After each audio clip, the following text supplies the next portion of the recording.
Kaixo eta ongi etorriak saio berri batera, gaur ekainak 3 asteartea, elkarrizketa bakarra izango dugu. Gaurkoan hemen platoan Mario Zapatarekin egongo gara, Berriobeitiko udaleko kidea dena. Berriobeitiko udalak urtero bezala euskararen eguna prestatu du, eta ekainaren 7an izango da. Eta honen inguruan hitz egitera dator, baina elkarrizketa honekin hasi baino lehen goazen gure betiko edukia ikustera.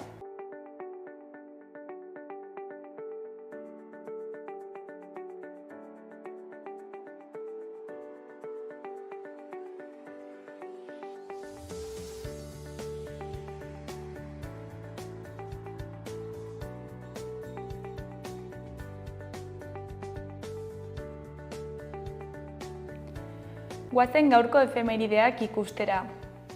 Gaurko egun batean, 1575ko ekainaren 3an, Francisco Ibarra hil zen Mexikon, esploratzaile eta konkistatzaile eibartarra. Indigenak bakeatzeko eta lur berriak konkistatzeko kapitain bezala jardun zuen Espainiako koroarentzat. 1573tik aurrera, Mexiko iparraldea konkistatu eta Nueva Bizkaia probintzia eta bere hiriburu Durango fundatu zituen. Denborarekin lur horietako asko, jatorri euskalduneko jauntxoen latinfundio bilakatu ziren. Urte batzuk geroago, 1979ko ekainaren 3an, Tuteran Guardia Zibil batek Gladys de Estal ekintzaile ekologista hil zuen. Energia nuklearraren kontrako nazioarteko ekintza egunaren harira mobilizazio antinuklearra zegoen deituta. Zubi batean eserialdia egiten ari ziren eta gertutik buruan tiro egin zion. Zigorra jaso eta 2 hilabetera Guardia Zibila saritu zuten. Egun berean baina 1980an, etxeetako argiak itzaltzeko deia egin zen Euskal Herrian, Gladys de Estalen hilketaren lehen urteurrenean. Euskal Herrian egindako halako lehen deialdia izan zen eta erantzun zabala izan zuen. Itzalaldiarekin batera zuziri eta petardoak bota eta kazeroladak egin zituzten herrietan, megafoniadun autoak kalean ibili ziren bitartean. Eta bukatzeko 2016ko ekainaren 3an, Muhammad Ali boxeolaria hil zen. Inoizko boxeolari handienetakoa izateaz gain, afroamerikarren eskubide zibilen defentsan eginiko ekintzengatik ere ezaguna da. Jaiotziz klasiunkai islamera aldatzearekin batera aldatu zuen izena ere, Clay berak aukeratu ez zuen esklabo izena zela azalduz. Vietnamgo gerraren joateari ere uko egin zion eta horregatik zigortu egin zuten.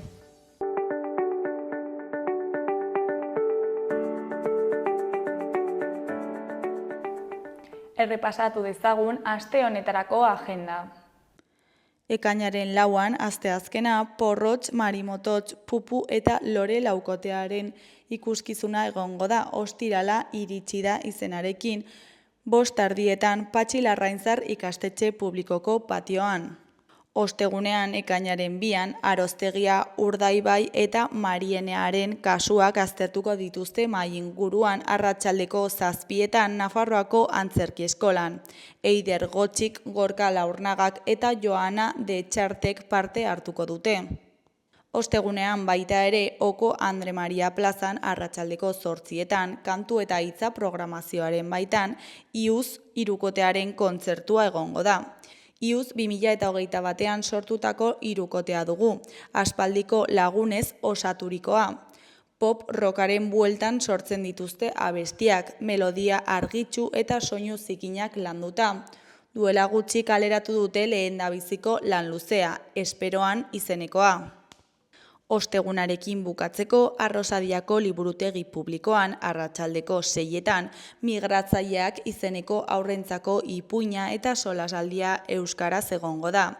Ostorik ez duen gaueko baso bat, atzean uzten duen animalia talde baten bidaia kontatzen da. Animalia horiek migratzaile bihurtzen dira, eta laguntza beharko dute egoera desberdinei aurre egin beharko diete. Igandean, Gora musika elkartasun emanaldia egongo da Nafarroarenan 6:30 aurrera.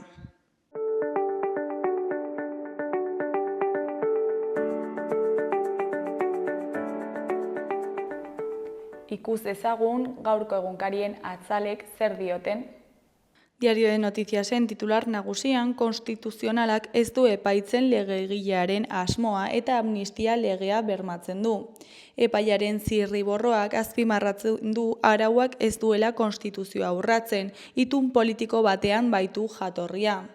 Argazki nagusian langileek atzo eraman zuten protesta industria departamentuaren egoitzaren aurrean Iruñean. Honen titularrean BSH-ren itxiera Bruselasera iritsiko da. Batzordea 2 komisariorekin bilduko da datorren astean. Hori koloreko berrietan alde batetik entzierroaren hesia jartzen. Beste alde batetik Budimir dugu, bere 70 golak Osasunarekin, nola, non eta nori sartzen dizkion. Ezkerreko aldean batetik Agustinen konbentuan zentro sozio-sanitario bat egongo da. Bestetik Almarazko zentralaren luzapenak airean uzten du nuklearren itxiera. Eskuineko aldean batetik errepideak beste 2 biktima ditu Tafallan eta San Adrianen. Bestetik 2 txirrindulariren heriotza tragikoa. Jarraian prekarizazio handieneko sektoreetan presioa indartzearen alde egin du ELA sindikatuak. Azkenik matxismoaren biktima den eta bikote gisa izena eman ez duen alargun batentzako pentsioa. Diario de Navarraren titular nagusian, psikologia eta hezkuntza Nafarroako enpresek gehien eskatzen dituzten graduak. Unibertsitatera sartzeko proba berria hasi da 4.000 ikaslerentzat. Argazki nagusiaren titularrean goi mailako gastronomia. Diario de Navarrak Nafarroako sukaldaritzaren kalitatea ingastro sariekin bereizten du. Eskuineko berrietan alde batetik hildako bat eta zauritu larri bat San Adrianen izandako istripu batean.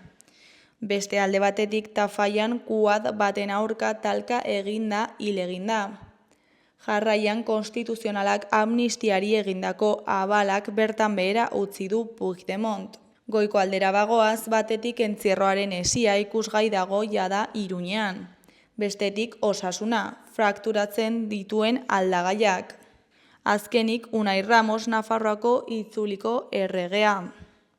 Gararen titular nagusian pediatra ohartuaren kasuak agerian uzten ditu aringarrien gabeziak.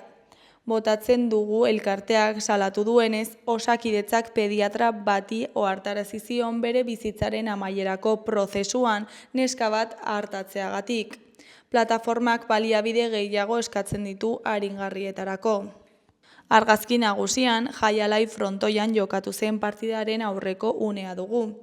Honen titularrean, pilotak tanto handia egiten du ofizialtasunaren alde. Erdiko berrietan, goikoan, ertzain eta udaltzain izateko hautagaien 28% ez du euskaldun profilik. Behekoan, lakuntzan konfrontazio demokratikoaren estrategia goraipatu du. Goi eskuineko berrian, Josu Etxabururen arabera, gure eskuko bozeramailea. Ez ginen jaio eskubidea aldarrikatzeko, gauzatzeko baizik. Beheko aldeko berrietan, alde batetik Jokin Altuna buruz-buruko txapelduna eta profeta bere lurraldean. Beste alde batetik Karol Nawrocki Trumpen aldekoa Poloniako presidentea. Jarraian, Moskuk eta Kiebek preso zauritu gaixo eta gazteen beste truke bat hitzartu dute. Gainera, itsasoak eta bere fruituik euskal gastronomiaren topaketari garrantzia ematen diote. Berriaren titular nagusian hau irakur dezakegu. Elaia Gogenolak eta Maia Goikoetxeak jokatu zuten euskal pilota selekzioaren lehendabiziko partida ofiziala, Frantziakoaren kontra atzo Gernikan.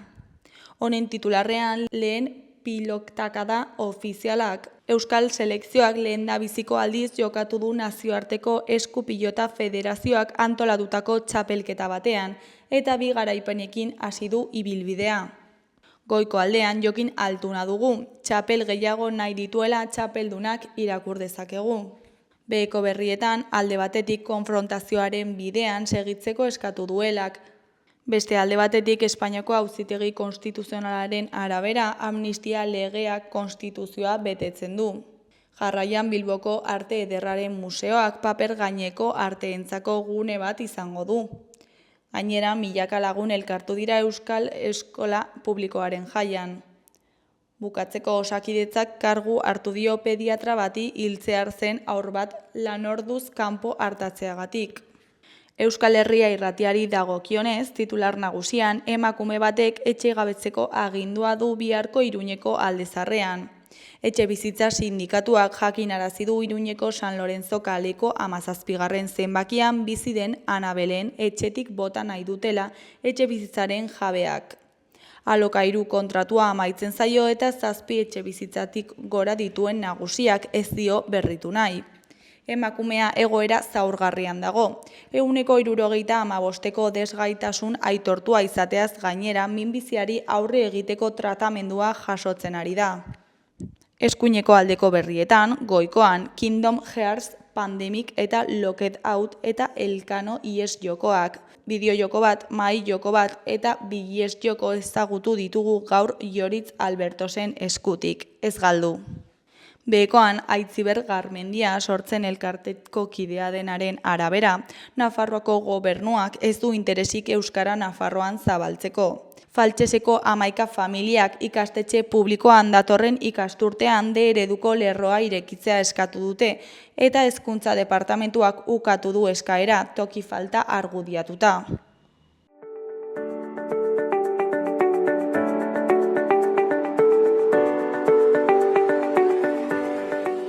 Gaurko eta biharko eguraldiaren iragarpena ikusiko dugu orain.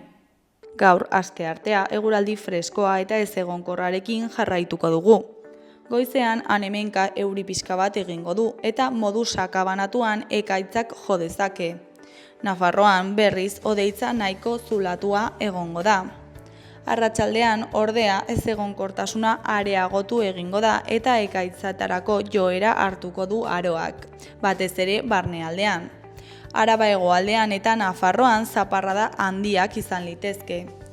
Haizea iparraldetik indar handirik gabe ibiliko da eta temperatura maksimoak 15-18 gradu artekoak izango dira.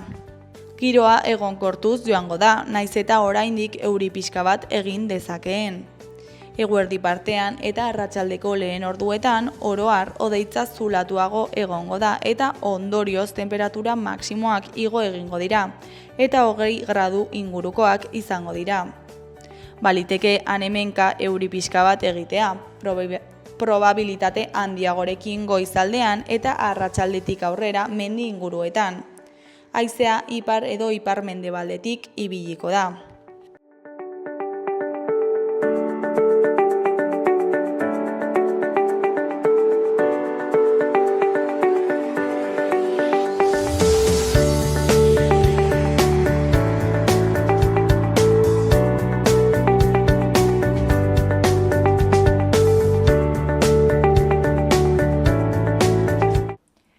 Kaixo, hasieran esan dugun bezala, orain Mario Zapatarekin gaude. Kaixo, zer moduz? Ongi. Egun hauetan ja pixkan nekatuta lanez gainezka, baina ongi, posik. Oraindik asteartea da, osea, que... Bai, baina, berez, Euskararen jaia, ohiko Euskararen egunetatik aparte, aurreko aste honetan ere bestelako ekitaldiak izaten dira. Berez, igande honetan ekainaren batean hasi ginen. Eta, egunez egun beti zereginak eta lotu beharreko 1000 gauza, baina,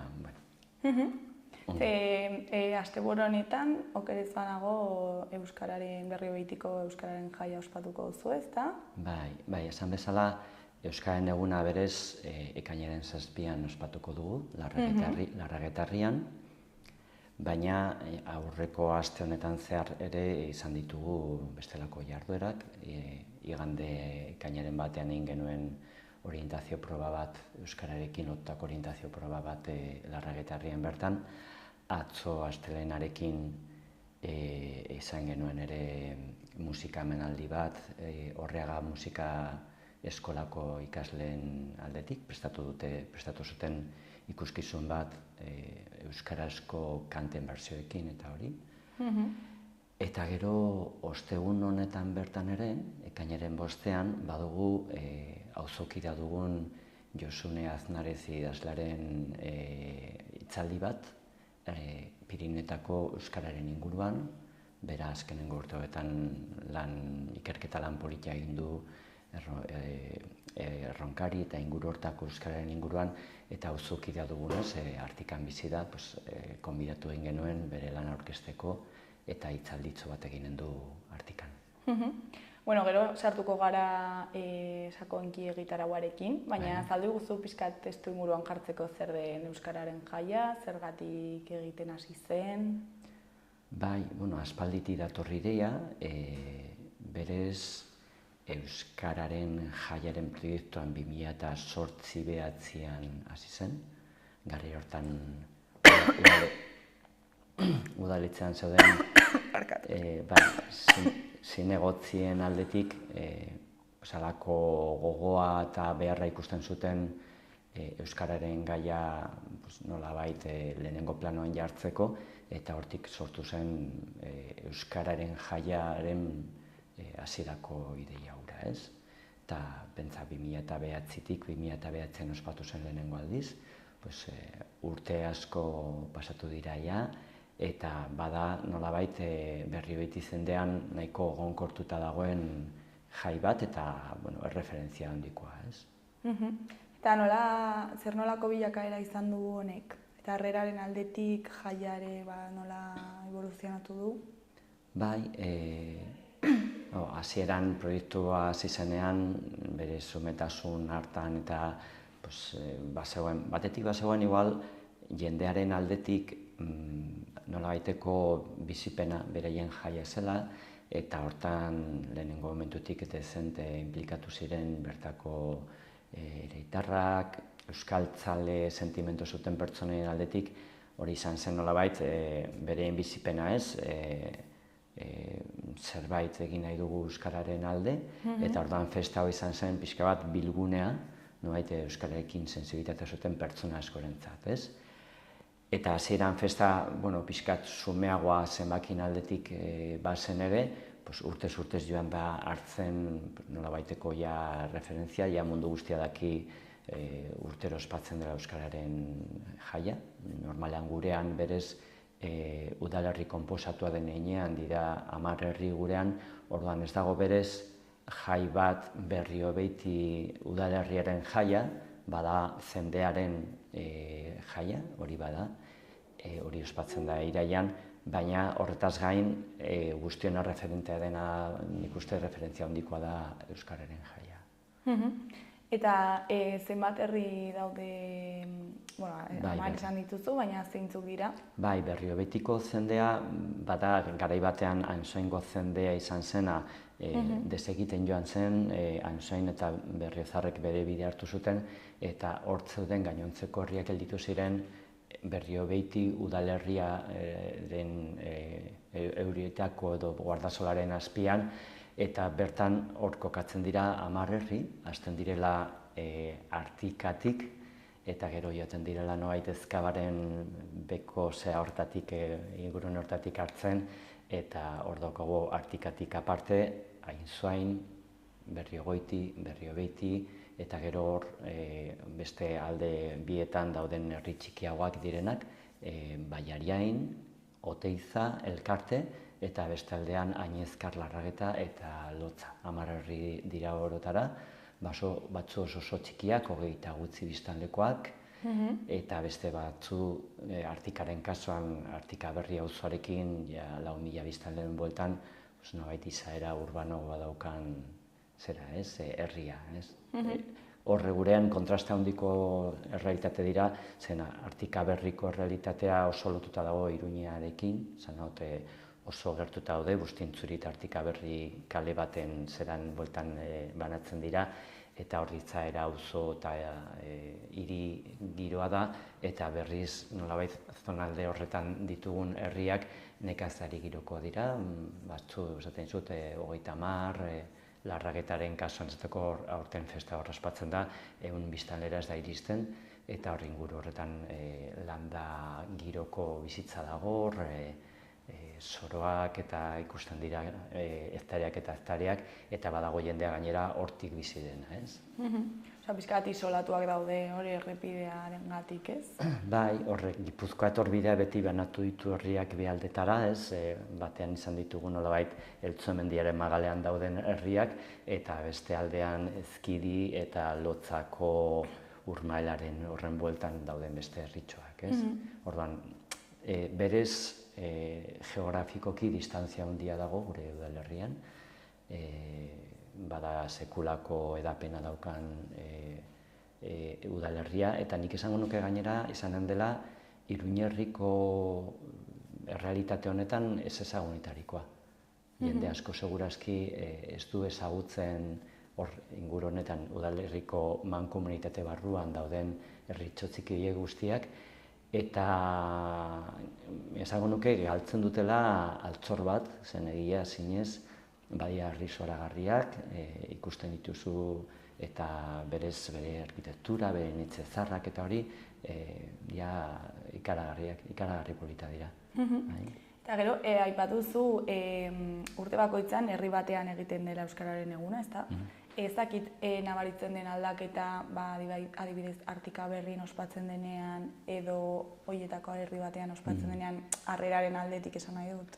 Bai, berez, errealitate bat da, Artikaberrin bizi dira ia 4.000 pertsona, orduan, berez, hor dauden pertsonak ateatzen badia kalera egun horretan, horre presentzialdetik ikusten da askoz jende gehiago dagoela olakoetan, ez? Hirigune handiagoa diren horietan bereziki Artikaberrin, Berriogoiti ere, bueno, ja 1.000 biztanleen bueltan dabil, Berriogoiti ere ez da hain handia, baina ja pixkat koskorragoa da, eta errealitatea dena da, normalean herri handiagoetan ospatzen denean, berez jende gehiago bizi delako hor, jende gehiago da festan, ez?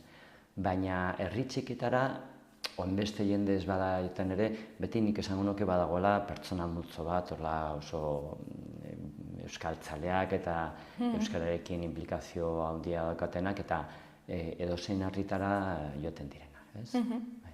Eta ez dakit giroa ere ezberdina den, agian ez dakit hor, hiriko jendea eta herriko jendearen artean? Bai, errealitatea da, bizkat aipatu dizudana, ez? Herri txikietan bizitza oso lotuta dago lurrarekin, eta bizi dira zentzorretan beste ritmo batean, eta Artikan esaterako, edo, Berriogoitiko zonalde batzutan ere bizitza urbanoa da, ez? Orduan hori islatzen da gauza askotan. Baina gero, festaren bueltan jende elkartzen da, eta hor beti giro polita dago, elkarlana askotan festaren antoketan bueltan antolatzen ditugun igual batzorde irekiak eta alakoak, hor dituzu, errealitateetan bizi direnak nekazaria diren pertsona batzu, esateako, gogoan dute horietako batzu, eta, hirikumeak izan gaitezken pertsonak elkartzen dira, ez? Orduan, bai, errealitate ezberdina badina ere, baina beti euskararen bueltan badago azkenean ere lotura bat, ez? Eta gero, pentsatzen dut euskararen sustapena helburu orokorra izango dela, ez dakit urtero markatzen dituzuen helburu txiki batzuk edo zehatz batzuk? Ez, festaren helburu nagustakoa nik uste azkenen finean da udalak proiektatzen duela nolabait euskarakiko konpromesu bat, ez? Azkenean udalak antolatzen duenean, ez da gero izan herritarren laguntza gauza askotan, baina udalak bezalak, azken finean zu proiektatzen duzuna da, nobaiteko konpromesu euskararekin, eta zentzorretan, egun horretan dagoena da proiektzio bat ikuspuntu sozialetik, ez? Alegia, hor badagola euskarakiko atzekimendu bat, ez? Bai, egun horretan antolatzen den gauza asko dira euskaraz, eta hori, baina, berez, egun batean ez da konpontzen euskararen erabilera, eta urte osoan zehar gero eskaintzen dira bestelako jarduera kulturalak euskaraz, eta barrez. Baina bada, hori noaiteko konpromiso baten adierazpena, bai, udalaren aldetik, baina baita nik izango nuke herritarren aldetik, ez? Jendea hurbiltzen da, atzo esateak horre kulturetzean justu musika eskolako ikasleek prestatu zuten propio kontzertu bat euskarazko kanten bertsorekin, eta azken finean hor jende askoren implikazioa egon da horretan, ez? Esan dut, ikasle pila bat, uste dute 60 ikasleen bueltan egon dira hilabeteak lantzen justu propio repertorio bat euskarazko kantuekin.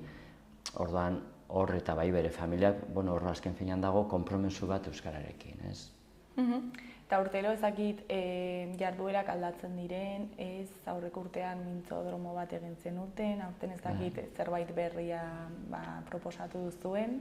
Bai, azkenengo urte hauetan guztietan, gitareutan batzutan egon dira aldaketak jendeak herritarrek proposatu dutelako, zergatik ez dugu hau antolatzen, ez?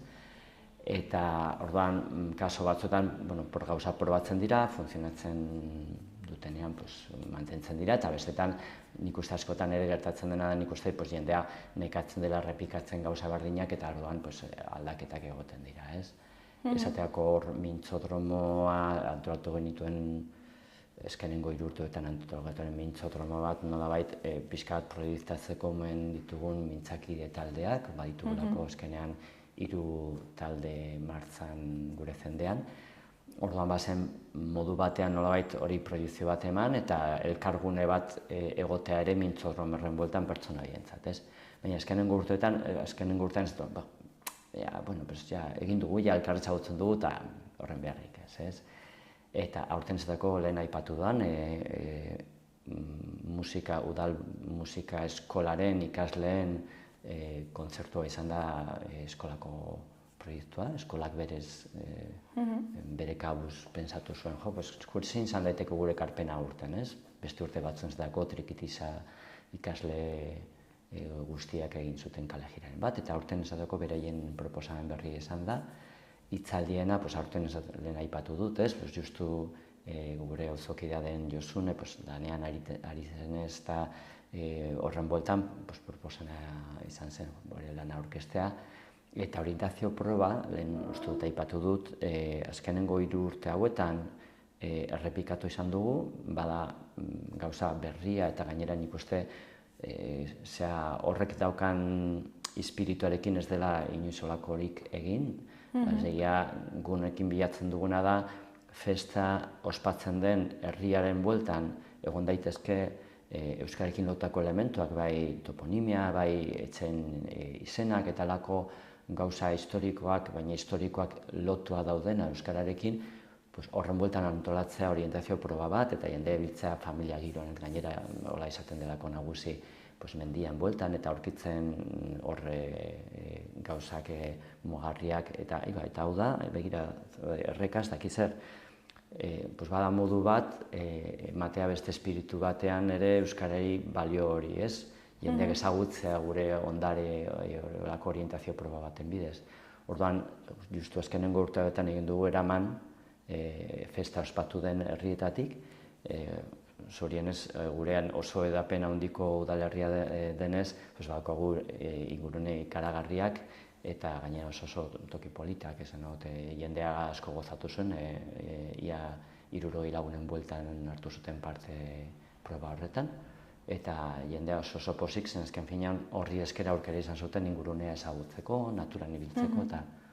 Eta euskarazko elementu asko topatu zituzten? Bai, horre egiten dira da mugarriak jarri eta mugarri hori guztiak lotuta daude izen batekin, euskarazko izen batekin, referentziaren bat etxe batena, edo euskararen elementu historikoak eta orduan jendeak azken finean gauza aurkitutako mugarri bakoitzaren atzean gure ondarea dago, ez? Eta horiek dira aurretik egiten diren jarduerak, ezakit justo ekainaren 7 zer prestatu zuen, zein den egitaraua? Bai, pixkat lotuta dago ere aipatuko espirituekin bereziki goizekoa,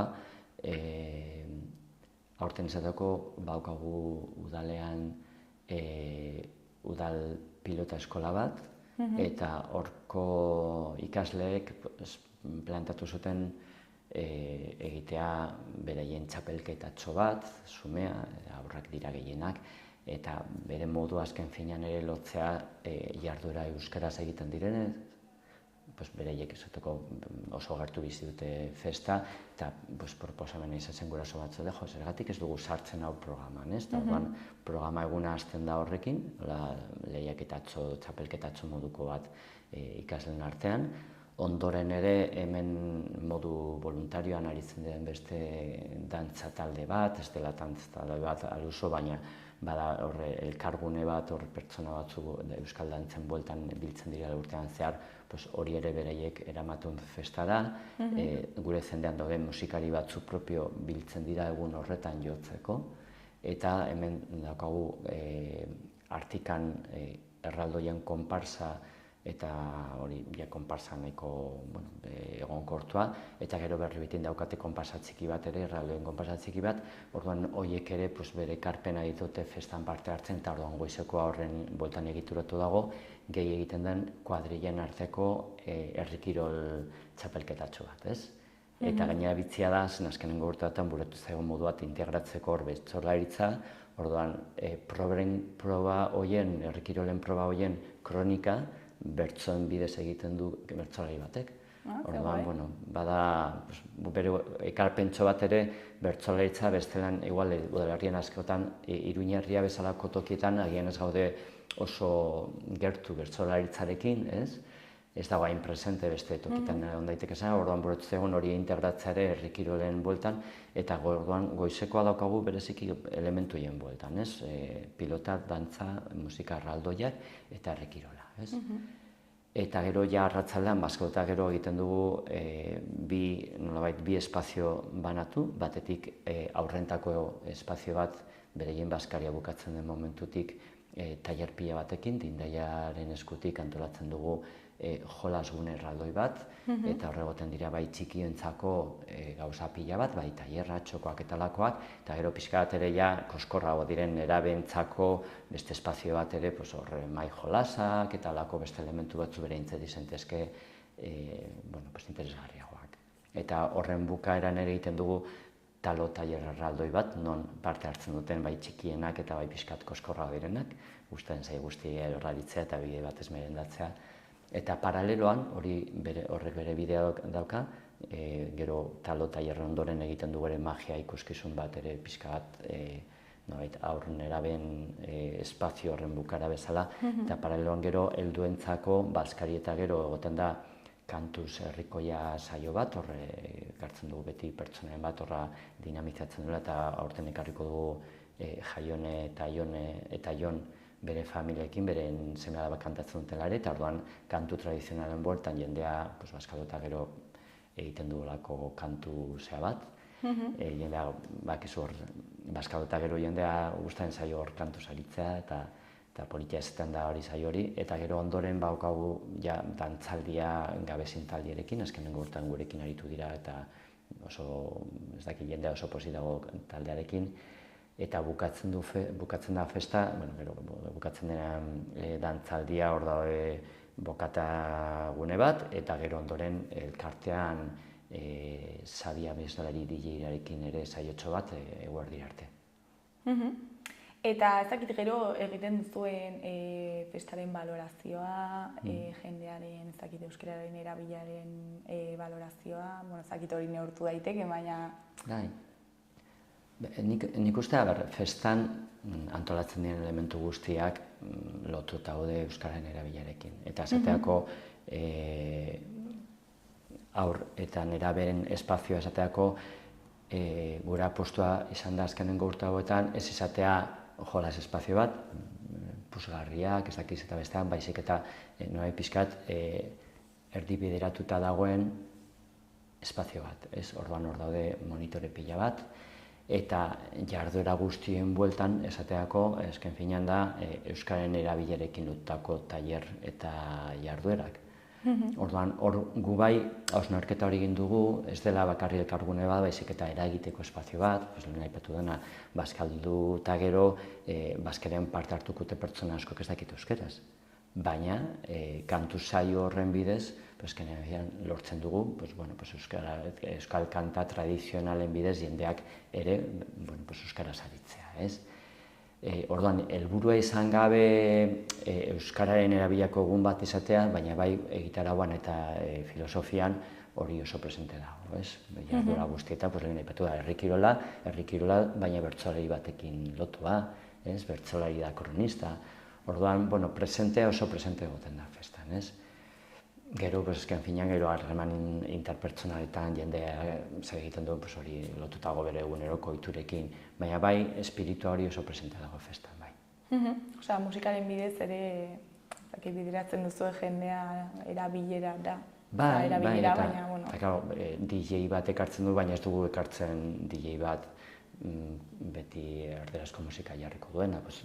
Zabien esalei da, ez dakit ezagutzen duen gazte bat, referente izan daiteke igual eremu batzutan, baina da euskal musika ere jartzen duen DJ bat, ez? Eta hori, azken finean daltzaldia, DJ, aurreko kantu saioan, modu bat egun horretan euskara oso presente egoteko.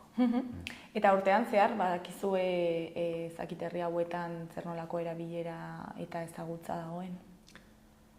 Ezagutza herrien araberan aldatzen da. Gurean, esan dezagun, Iruñerriko errealitatea kontutan izanik, nahiko mailatsukunen gaude, Nafarroako batazbestekoen gainetik gaude, Iruñaren batazbestekoen gainetik gaude gurean.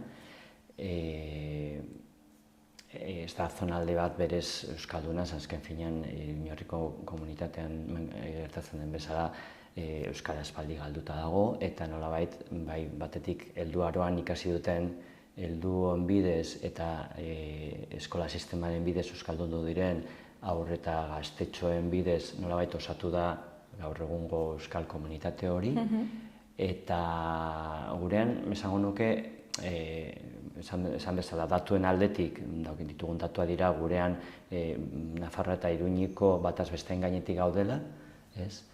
Eta hori ez da txarra zenean, gure zonaldean presenta dago euskara, baina gero eguneroko erabilera, azken finean da Iruñeko errealitatearen parekoa, ez? Gurean ez da horren gainetik dago, eta gainera oso sakanatuta gaude, esan dut, herri txiki batzutan, esan dakoa, 60 bitarteko daukagu biztanle ditugu, ez? Orduan, hor esateako eguneroko erabile euskarazkoa buruz-burukoa norbaiten artean izan daiteke, baina gero espazio horietan euskara izatea hizkuntza, harreman hizkuntza oso konplexua da, hor denetari dago euskaldunak eta herri txiketan harreman interpersonalak asko markatzen dute beren errealitate hori, ez. Eta gero daukagun beste errealitate hori, Artika Berri bezalako, edo Artikaren errealitatea gehiago urbanoagoa, eta hor saiatzen gara eragiten, baina errealitatea dena da Iruñerrian daukagun errealitatea. Mundu soziala zoritxarrez oso ordaldunta dago, eta gure aldetik eskaintzen duguna eta saiatzen garena da eragiten euskarazko jarduren bidez, bai haurren erabentzako urtean zer antolatzen dugun jarduren bidez eskaintzea espazioak horretarako, eta gero helduentzako mintzakide programaren bidez, eta eskaintzen dugu ere euskara erabiltzeko espazioak, ez? Eta, larun batera begira, zakit zer espero duzuen egun honetaz? Nik ja nire lehenengo balorazioa da oso politia dela herriz pasatzen den festa honetan ikustea herriko biztanleen inplikazioa, ez? Esan bezala, Larrageta herria ez da iristen nuen biztanlera, eta herri, ez nuke esango herri osoa, jende asko eskenean adinagatik edo igual ez dagoain, baina herriko biztanleratik sekulako inplikazioa dago festaren antolaketan. Eta niretzat hori ja balore bada. Esan dut, ikustea herriz paratzen den festa horretan bertako jendeak nola suentitzen duen gure festa da, ez? Eta gu inplikatzen gara horren antolaketan, eta ikusten duzu hori zenbat voluntari daude egun horretan lanak egiteko eta gauzak egiteko, horren niretzat hori ja berez ja balore bada, ez? Zen, azkenengo, kontatu zuen bezala, festa zen 2009 ospatzen, pasatu da ja herri guztietatik kasu askotan ja bigarren aldiz, Eta nik urte hauetan guztietan, ni 10 urte hauetan aritu naiz lanean honen antolaketan, eta niretzat kriston bizi poza ematen du ikustea jendean nola, hartzen duen gurean tokatzen da, eta benga, nola implikatzen da jendea, ez? Eta gaina horrek sortzen du, batzen den herrietatik, sortzen den hobet lotura jendearen artean, ez? Eta urtez inplikatu direnak urte batean, bere herriko festaren antolaketan, gero hurrengo urtean ikusten dituzu Baskarian, eta jendea azken finean ere joaten da pixka bat kutsatzen edo ez blaitzen horrekin, ez? Orain ja, niretzat hori ja balore bada, bereziki jendearen implikazioen aldetik, azken finean udalak antolatzen badu ere, elkarlanean egiten den festa bada, ez? Orain, niretzat hori ja berez gauza garrantzitsua da. Gero parte hartzen aldetik, lehen aipatu duen bezala, ez herri txikiagotan, beti jende kopuru txikiagoa izaten dugu ere, naturala da, zen bertako hor jandoen jendeen ez da gauza bera egon biztanleko herritxo batean edo 4.000 biztanleko auzo batean, hori azken finean horrek markatzen du. Baina beti ere badago kopuru duin bat, eta beti badago komunitate bat, badagoela jende pertsona, familia batzu ikusten duzula urtez hor festan, eta ere, niretzat hori politia da, azken finean jendearen zat bada, euskararen jaia, bada guretzat gure bizitzan integratzen dugun egutegian gauza garrantzu bat, ez? Eta gero ere, herri ezberdinetako jendea elkar ezagutzeko bazakit helburua daukazu ere? Berez ez da helburua, baina bai bada helburua ezagutzea baino interaktuatzea azkenean festaren antolaketan parte hartzen duten herri desberdinetako jendeen artean, azken finean pixkat euskaltzalek esan daitezke pertsona horiek bereen artean saretzeko modu bat, ez? Ondorio positibo bat izango litzateke. Bai, bada saretzea eta berez badago udalak antolatzen badu ere, horretan implikazioa badu ere bez elkartea, badela azken finean bere definizioan bada sare bat, berri betiko euskaltzalen sarea, eta modu zumean bada ere, baina bada sare bat hainbat momentuetan, behar direnean voluntarioak hau montatzeko, behar voluntarioak festan antolatzeko trafikoa, behar diren voluntarioak mailak antolatzeko edo Baskarian ez dakiz ere egiteko.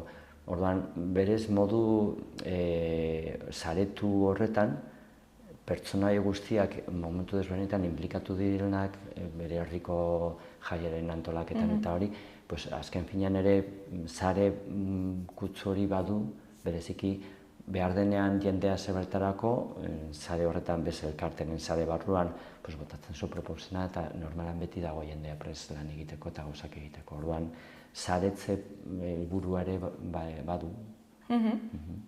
Bueno, Mario, ja, bukatzeko, ezakit zerbait gehiago komentatu nahi duzu, jendeari zerbait esan, gonbidapena luzatu, ezakit. Bai, nik badakit azkenean ekainan 1000 kontu daudela, jendeak dituela konpromisoak, jaiak eta hori, baina ni bezeki familiei begira, ez badukate beste plan hoberik, Larrageta herrira joatea, Larrageta herria ezagutzea, hor egun osoko egitara daukagu, 11 jarduera, eta nik esango nike oso plan polita da. Oso plan polita dela, zen azken finean, bada Iruin herrian bertan, Iruñeko zentrotik 10 minutura dagoen beste realitate bat ezagutzea. Iruñeko zentrotik 10 minutu daude, Larrageta dago hemen bertan, ematen badu ere dagoela zelan. Eta bada, festa zume, baina polita. Eta gero baukagu ere bertako biztanleentzako autobus zerbitzu bat doainekoa, joten dena herriz, jendea festara eraman izateko ere pixkat mugikortasuna erresteko, eta bai. Eta ez da zertan Berriobitiko udalerrikoak izan behar, ez? Parte hartzeko... Osa, autobusean ez, esan nahi dut festan orokorrean. Ez da garraio hartzeko ere, gau kantolatuko gure jendeako herrien artean, ezken finan erresteagatik jendeari festara jotea eta hori, baina, bueno, udalaren webunean dago horren guztien informazioa, hor agertzen da ze puntutan gelditzen diren autobusak, eta momentu batean kanpoko pertsona bat etorri nahi baldin badu, etorri nahi badu norbaitek autobus horietan ere baduka aukera etortzeko bai. Aukera izan daiteke ez dakit Berrira arte Bilabesa hartu eta gero autobusa, ez? Bai, hori aukera daiteke. Bueno, Mario, zuri eskerrak eman gurera etortzeagatik eta beti bezala ondo azaltzeagatik zuen jaia, eta ea zer moduz joaten den. Bai, mila esker zuei aukera emateagatik eta beste batean kontatuko dizut. Hori da, bueno, ondo segi, Mario, agur. Bai, mila esker.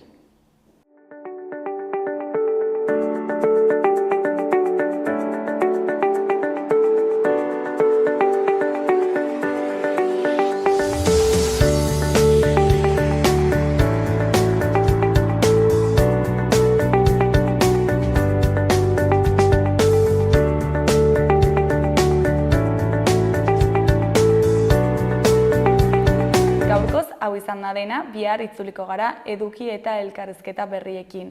Mi esker zuen arretagatik, arratsalde ona pasa, agur.